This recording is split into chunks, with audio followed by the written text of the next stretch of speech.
The first thing I noticed was the smell. Hot rubber, burned oil, that sharp metallic scent you only ever notice when something expensive has gone wrong. I hadn't even stepped fully into my parents' driveway yet. I was still halfway out of my car when my stomach tightened and my brain did that thing where it tries to explain the obvious away. Maybe the neighbors were working on something. Maybe someone burned food. Anything except what I was already thinking. I'm Theo. I'm 29. I bought my car myself 3 years ago after grinding through long hours, skipped vacations, and more than a few months of eating like a broke college kid, even though I wasn't one anymore. It wasn't some flashy supercar, but it was mine. Clean title. Paid off. Something I took real pride in because it represented the first big thing in my life that I didn't know anyone for. And that's probably why this whole thing hit me the way it did. Growing up, my parents always had this casual relationship with my stuff. Not in an evil, cartoon villain way. More in that soft, smiling, we're family way that somehow makes you feel unreasonable for even questioning it. If I bought something nice, it wasn't really mine in their eyes. It was for the family. If I set a boundary, it was treated like a phase or a misunderstanding. I learned early that pushing back too hard would get me labeled as selfish, dramatic, or ungrateful. So I didn't push much. I moved out at 22, paid my own bills, kept my distance just enough to stay sane. We'd have dinners, birthdays, the occasional Sunday lunch where everything looked normal on the surface. My parents liked to tell people how proud they were of me. My mom loved to talk about how independent I was. My dad liked to joke about how I was the responsible one. That's why the text I got on a Tuesday afternoon felt so small at first. Hey Theo, don't freak out. We let Uncle Mark borrow your car for the weekend. He needed something reliable. No question mark. No heads up. Just a statement, like they were telling me they moved a chair. I stared at my phone longer than I probably should have. Uncle Mark, for context, is my dad's younger brother. He's the kind of guy who always has a story about why things never work out for him. Bad bosses, bad luck, bad timing. Somehow, it's never his decisions. He's also the kind of driver who treats speed limits like polite suggestions and maintenance like an optional hobby. I called my mom immediately. She answered on the third ring, cheerful like nothing was wrong. Hey, sweetie, you lent my car out? I asked, trying to keep my voice level. Oh, Theo, relax, she said. It's just for a couple days. Mark really needed it. That's not the point, I said. You didn't ask me. There was a pause. Not a shocked pause. A weighing pause. Well, we didn't think it would be a big deal, she said carefully. You weren't using it. I use it every day, I said. And even if I didn't, it's still my car. She sighed, the way she always did when she felt I was being difficult. You're making this bigger than it needs to be. When my dad got on the phone, he didn't even bother pretending to understand why I was upset. It's just a car, Theo, he said. Family helps family. Mark needed a hand. I remember gripping the phone so tightly my knuckles went white. There it was. That phrase. The one that always ended the conversation. Family helps family. As if that automatically erased consent. I told them I wasn't comfortable with it. I told them I needed my car. I told them they should have asked me first. My dad laughed, actually laughed, and said, You worry too much. I didn't drive over. I didn't yell. I didn't threaten anything. I did what I always did when I felt ignored. I swallowed it and told myself I'd deal with it later. Later came faster than I expected. 2 days after that call, I was at work when my phone lit up again. Mom's name. I almost let it go to voicemail. Almost. Her voice sounded different this time. Tight. Careful. Like she was trying not to panic. Theo, she said, there's been an accident. Everything in me went cold. What kind of accident? I asked. Another pause. Longer this time. Mark had a little trouble on the highway, she said. Everyone's okay. But the car, well, it's pretty damaged. I remember staring at my computer screen, not really seeing it. Where is it? I asked. It's at a tow yard near our place, she said. Theo, you're still insured, right? That was the moment something shifted. Not snapped. Shifted. Like a heavy door closing quietly somewhere inside me. You didn't even ask me before lending it, I said slowly. And now you're asking about my insurance? She sounded offended. We're just trying to figure things out. I told you I wasn't okay with this, I said. And we told you not to worry, she replied, irritation creeping back in. Accidents happen. I drove to my parents' house that evening because part of me still couldn't believe it. I needed to see it.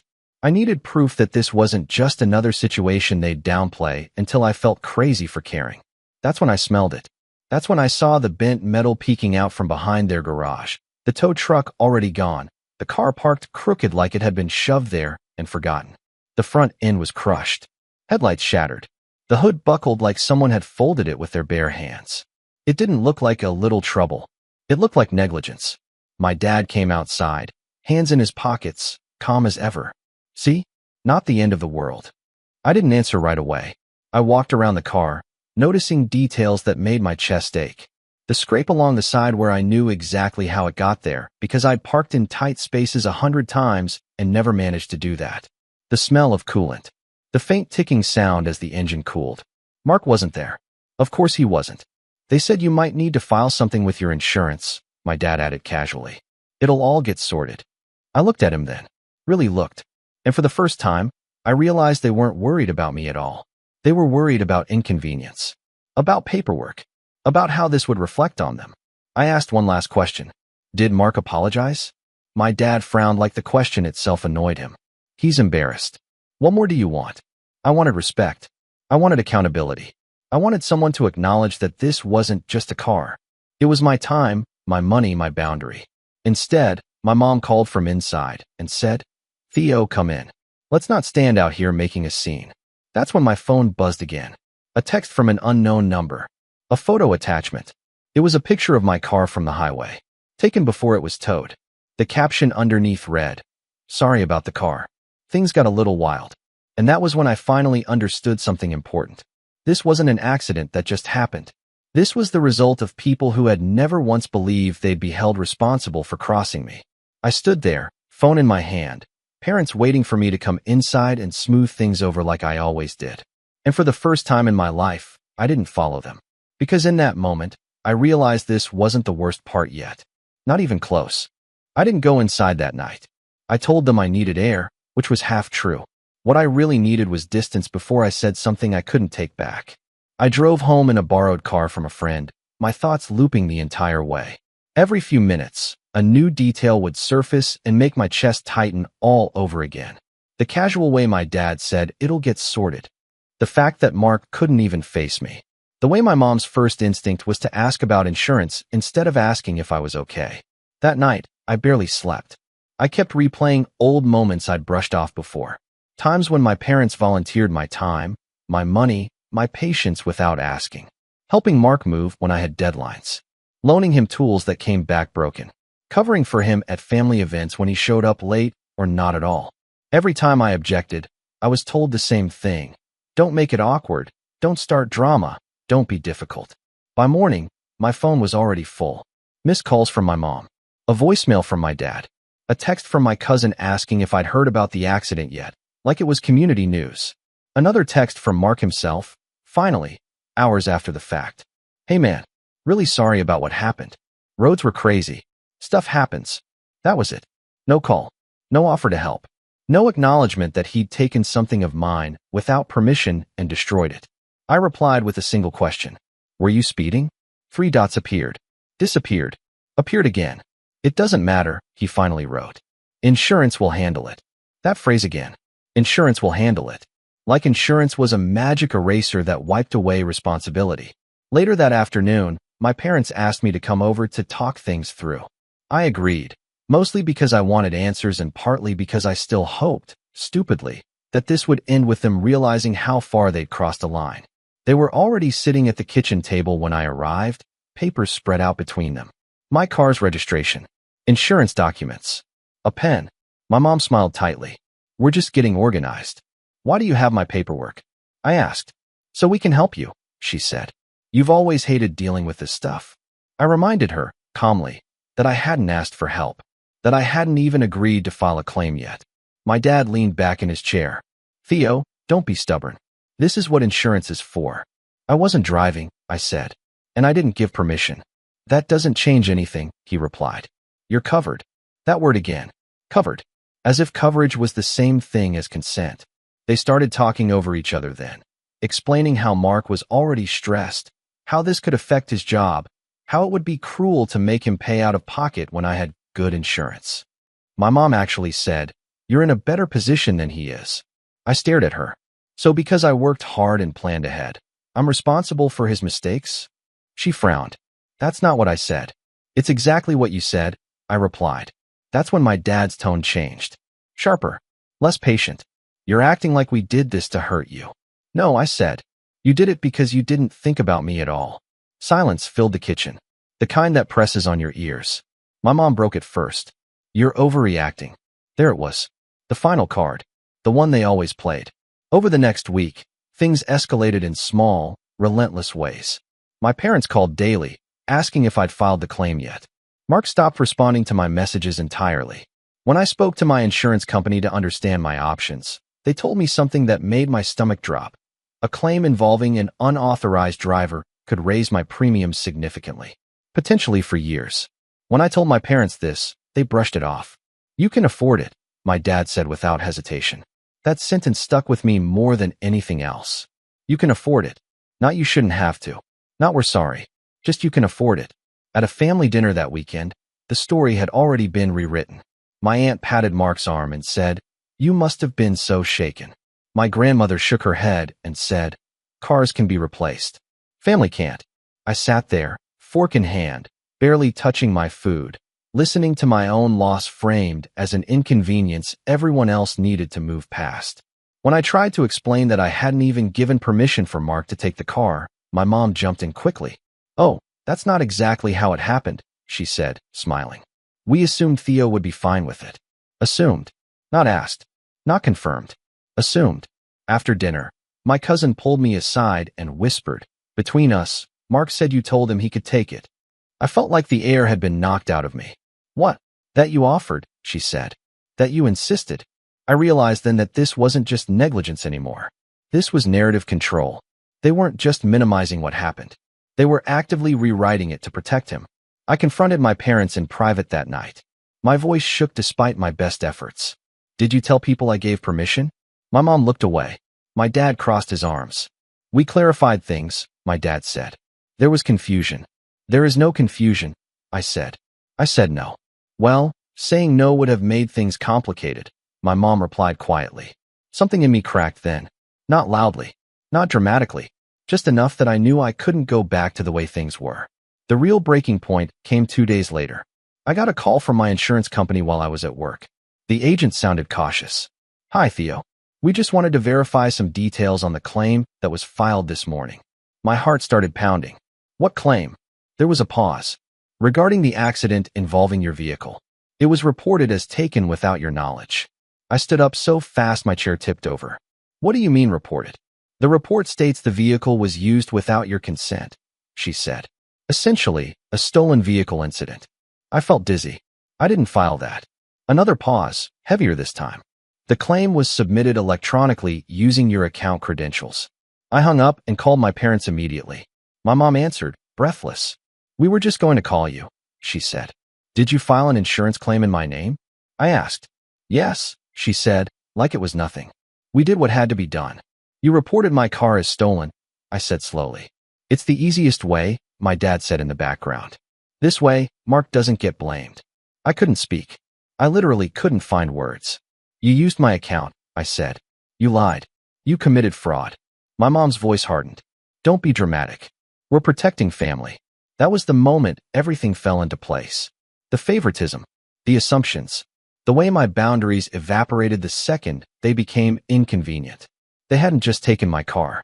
They'd taken my name, my record, my integrity, and used it to clean up someone else's mess without a second thought. I sat down on the edge of my bed, phone pressed to my ear, listening as my dad explained how this was for the best and how I needed to be a team player. My mom reminded me how much they'd done for me growing up, how ungrateful it would look if I pushed back now. I stared at the wall, my reflection faint in the dark screen of my laptop. Somewhere between their voices, a single thought became crystal clear. If this claim went through, the consequences wouldn't land on them. Or Mark. They'd land on me. And that's when my phone buzzed again.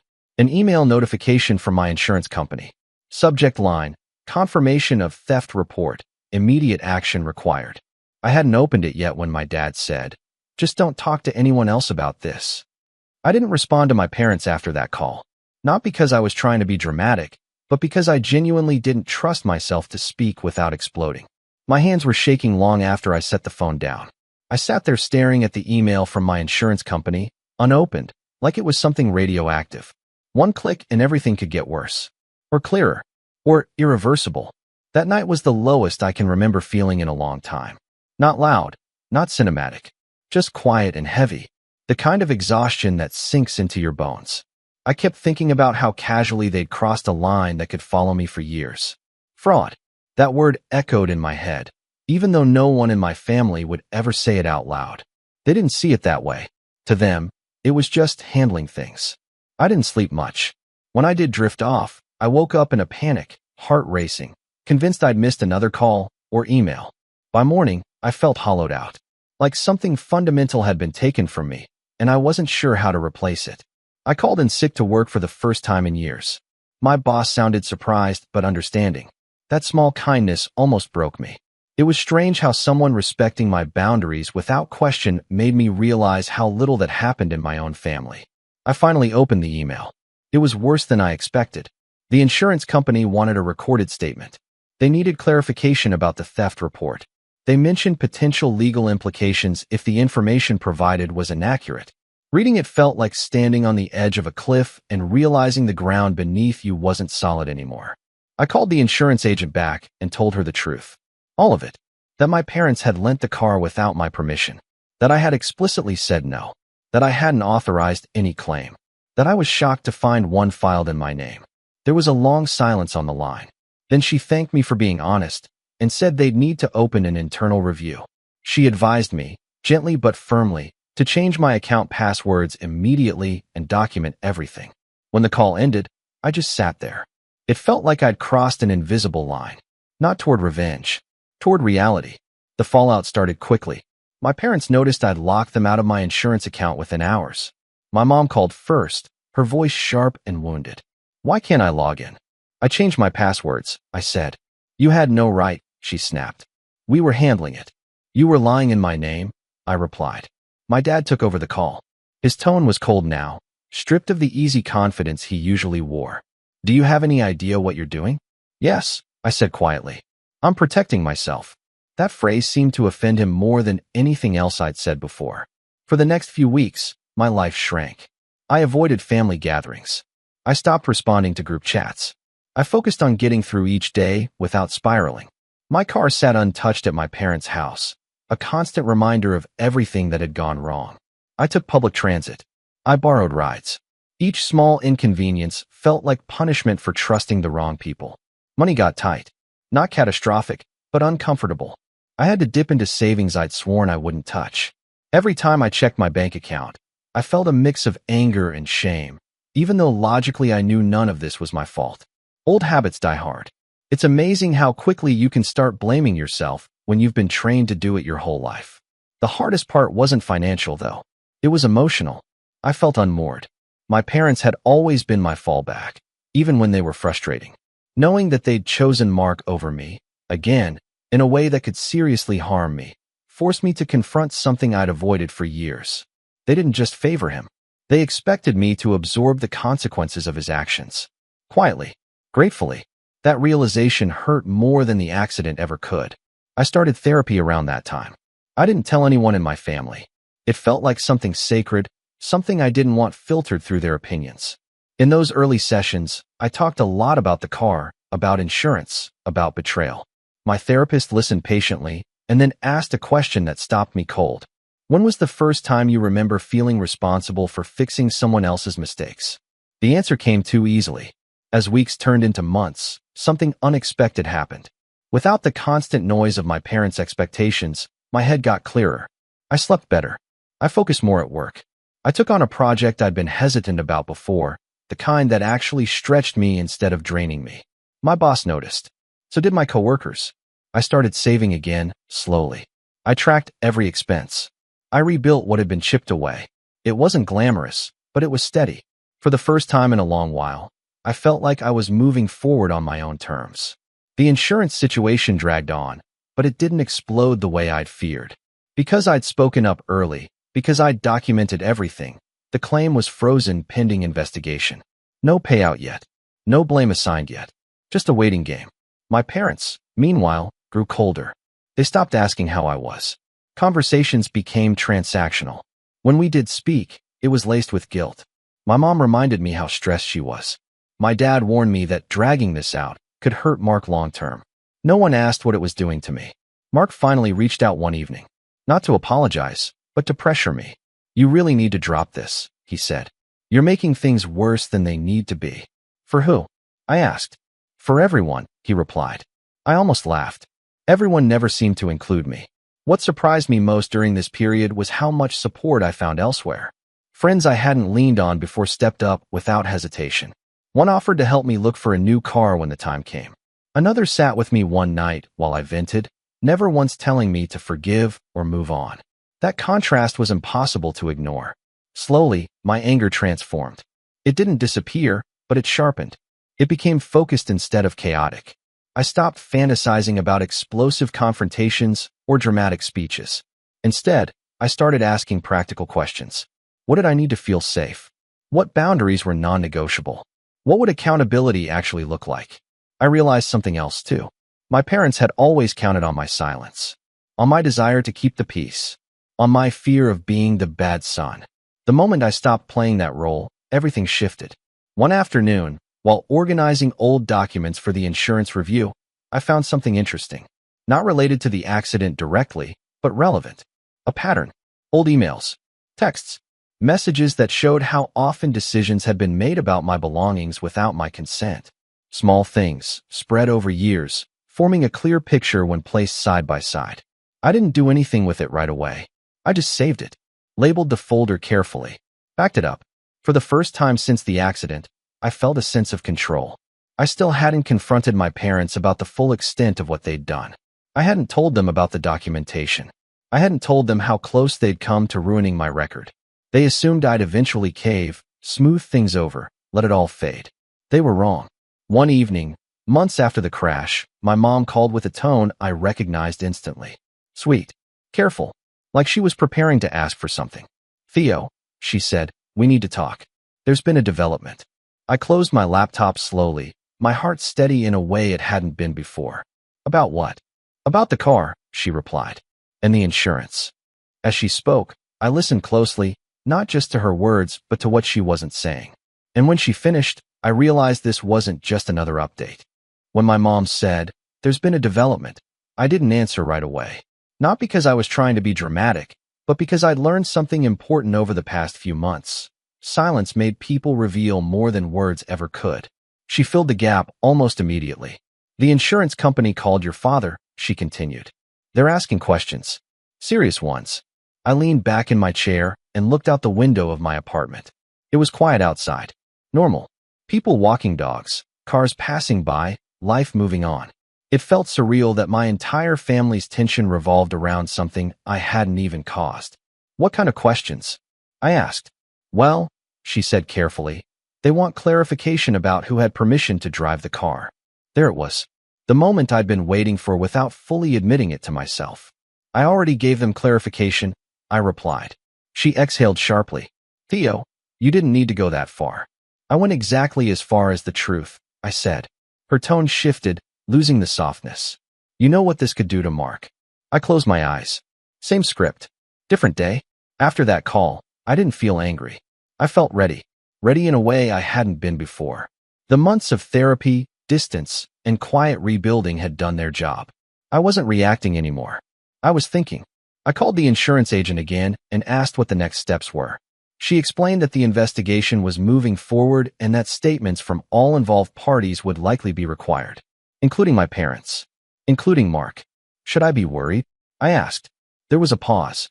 "You've done everything correctly so far," she said. "Just continue to document and don't let anyone pressure you into changing your account." That word again. Pressure. It didn't take long for it to ramp up. My dad called that evening. Not to yell, not to threaten. That would have been easier to dismiss. Instead, he sounded tired, worn down, almost gentle. "You've made your point," he said. "This has gone far enough." I didn't make a point, I replied. I told the truth. He sighed. "Families don't handle things like this." I almost laughed. Families also don't commit fraud in each other's names. Silence. Heavy, uncomfortable silence. "You're willing to let this tear everything apart," he finally asked. That question stuck with me long after the call ended. Not because it made me doubt myself, but because it revealed something fundamental about how they saw the situation. In his mind, accountability was the thing tearing the family apart. Not the lies, not the entitlement, not the expectation that I'd quietly absorb the fallout. That night, I pulled out the folder I'd been building, the one I hadn't shown anyone. Old messages from my mom volunteering my car for the weekend. Emails where my dad told relatives to just grab Theo's stuff. Texts where I objected, followed by dismissive replies. On their own, each one was small. Together, they told a very clear story. I started organizing everything chronologically, not emotionally, factually. Dates, times, screenshots, notes from phone calls. I didn't know exactly how I'd use it yet, but I knew this. If anyone tried to paint me as unreasonable or dishonest, I wouldn't be scrambling anymore. Around the same time, something else happened that shifted the balance further. A mutual friend of the family reached out to me. Someone I'd always known casually, but never confided in. He asked if we could grab coffee. Said he'd heard things and wanted to check in. We sat at a small cafe near my apartment. He looked uncomfortable, stirring his drink more than necessary. I probably shouldn't be saying this, he started, but I figured you'd want to know. That phrase alone made my stomach tighten. Mark's been telling people a story, he continued. That you offered the car. That you're backtracking now because the damage was worse than expected. I nodded slowly. I figured. There's more, he said. He also said your parents are worried you're trying to get him in legal trouble on purpose. That was the first time I felt something close to rage in weeks. Not hot, explosive rage. Cold, steady anger. I'm not trying to get him in trouble, I said. I'm trying to keep myself out of it. I know, he replied. That's why I wanted you to hear this from me. After we parted ways, I walked home with my thoughts racing. They weren't just lying anymore. They were preparing a defense. A narrative where I was the villain. The ungrateful son. The one who chose paperwork over people. Fine, I thought. If they wanted a narrative, I'd stick to the truth and let it speak for itself. The next step was practical. I consulted a lawyer. Not to sue. Not yet. Just to understand my exposure. What could happen if the insurance company decided fraud had occurred? What responsibilities did I actually have? The consultation was sobering but empowering. The lawyer confirmed what I already suspected. Filing a false theft report under my name was serious. Potentially criminal. Especially if it could be proven that I hadn't authorized it. Your priority, he said, is protecting yourself. Everything else is secondary. For the first time since this started, someone was unequivocally on my side. No caveats. No family qualifiers. As weeks passed, the pressure intensified. My mom sent long messages about stress and sleepless nights. My dad warned me that people were talking. Mark left a voicemail accusing me of ruining his life. I saved everything. Didn't respond. I also started setting boundaries more firmly than ever before. When family members reached out fishing for information, I told them politely but clearly that I couldn't discuss the situation. When my parents asked to meet and clear the air, I declined. Not because I was afraid, but because I finally understood the power of timing. They wanted resolution. I wanted accountability. Then came the call that confirmed everything I'd been preparing for. The insurance company scheduled formal recorded statements. One for me, one for my parents, one for Mark. Separate. No coordination. My mom called immediately after she found out. We should all get on the same page before this, she said, voice tight with urgency. There's only one page, I replied. The truth. You don't understand how this works, she snapped. You could destroy your uncle. I didn't destroy anything, I said calmly. He did. She hung up on me. In the days leading up to my statement, I reviewed my notes repeatedly. Not obsessively. Methodically.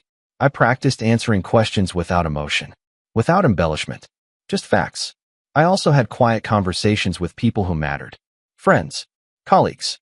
Even one extended family member who admitted, reluctantly, that this wasn't the first time Mark had been protected at someone else's expense. Each conversation reinforced the same realization. I wasn't crazy. I wasn't heartless. I wasn't wrong. The morning of my recorded statement, I woke up calm. Not numb. Calm. The kind that comes from preparation and self-respect. After it ended, the agent thanked me for my clarity. She said the investigation would continue and that all parties would be notified of next steps. I didn't tell my parents how it went. I didn't need to. That evening, my dad texted me a single sentence. "We need to talk. In person. This has gone too far." I looked at the message for a long time before setting my phone down. He still thought this was something I was doing. Something I could stop. Something I'd started. The meeting happened on a Sunday afternoon. My parents insisted on hosting it at their house, as if familiar walls would somehow tilt the balance back in their favor. I arrived early on purpose. I wanted to walk in calm, grounded, and completely in control of myself before anyone else showed up. Mark was already there when I arrived, sitting at the kitchen table like a guest of honor. My dad stood behind him, one hand resting on the back of Mark's chair in a way that felt almost protective. My mom hovered near the counter, arms crossed, lips pressed tight. No one offered me a seat. That alone told me everything. We didn't waste time with small talk. My dad started immediately, leaning forward, voice firm but measured. "This has gone far enough, Theo." I nodded once. "I agree." He blinked, clearly not expecting that response. "Good. Then we can fix this." "I already have," I said. Mark scoffed. "You really think you're some hero here?" I finally looked directly at him. Really looked. He wouldn't meet my eyes for more than a second. "I'm not trying to be anything," I said. "I'm just not going to lie for you." My mom jumped in then. "You don't understand what this has done to us. People are asking questions." "Yes," I said calmly. "That's usually what happens when the truth starts surfacing." She shook her head like I was being unreasonable. "You could have handled this quietly." I took a breath. "I tried. You ignored me." That's when I placed the folder on the table. The thick one. The one I'd spent months building. My dad stared at it like it was something dangerous. "What's that?" "Documentation," I said. "Everything." Mark laughed nervously. "You're bluffing." I opened the folder and slid the first page across the table. A printed email. Then another. Then screenshots. Text messages. Dates highlighted. Notes neatly typed. The room went quiet in a way I'd never experienced before. Not awkward. Not tense. Heavy. "This shows I explicitly said no," I continued. "This shows the car was lent out anyway. This shows the claim was filed without my authorization. And this," I said, tapping another page, "shows the insurance company acknowledged my correction before any payout occurred." My mom's face drained of color. My dad's jaw tightened. Mark stood up abruptly. "This is ridiculous." "Sit down," my dad said sharply. Mark froze, then slowly sat back down. "I've already given my statement," I said. "So have you, whether you know it yet or not. The insurance company finished their review last week." My dad swallowed. And they denied the claim." My mom let out a small sound, halfway between a gasp and a whimper. "What do you mean denied?" "No coverage," I replied. "Because the driver was unauthorized, and because false information was submitted. They also forwarded the file to their fraud review department." Mark jumped up again. "You did this on purpose." "No," I said evenly. "I told the truth on purpose." He turned to my parents. "You said this would be fine." My dad looked like he'd aged 10 years in 10 seconds. "Mark, stop." "There's more," I said. "Because the claim was frozen early, my premiums weren't affected. My record is clean." My mom looked at me with something close to disbelief. "So what happens now?" "That depends," I said. "On you." I explained everything slowly. The lawyer consultation. The options I had. The fact that I could pursue identity misuse. The fact that the insurance company could escalate independently if they chose to. My parents listened in silence. For once, no interruptions. No minimizing. "What do you want?" my dad finally asked. I met his eyes. "Accountability." Mark laughed bitterly. "You want me to pay for the car? I don't have that kind of money." "That's not my problem," I replied. My mom stood up. "We'll help him." I nodded. "You can. Or you can let this go further." That was the moment something shifted. Not in me. In them. They realized I wasn't asking. I wasn't bluffing. I wasn't emotional or reactive or trying to win an argument. I was offering a boundary with consequences. The agreement came together quietly. Mark would be responsible for the full cost of the damage. My parents would not touch my accounts, my belongings, or my name ever again without explicit permission. Everything would be in writing. Any violation would end contact entirely. It wasn't dramatic. It was surgical. Mark didn't apologize. Not really. But he didn't argue either. He avoided my eyes the entire time, shoulders slumped, the weight of years of being protected finally settling on him. The fallout came quickly after that. Word spread through the family, despite my efforts to keep things contained. This time, though, the story didn't favor Mark. Too many details didn't line up. Too many people started remembering similar incidents. Borrowed things that never came back. Mistakes quietly covered up. My parents became quieter, smaller. They stopped calling daily. When they did reach out, it was careful, respectful, almost formal. Mark stopped contacting me entirely. I got my car back months later. Repaired. Not perfect, but functional. When I drove it for the first time after everything, I didn't feel triumphant. I felt steady. Therapy continued. So did rebuilding. I kept my boundaries firm.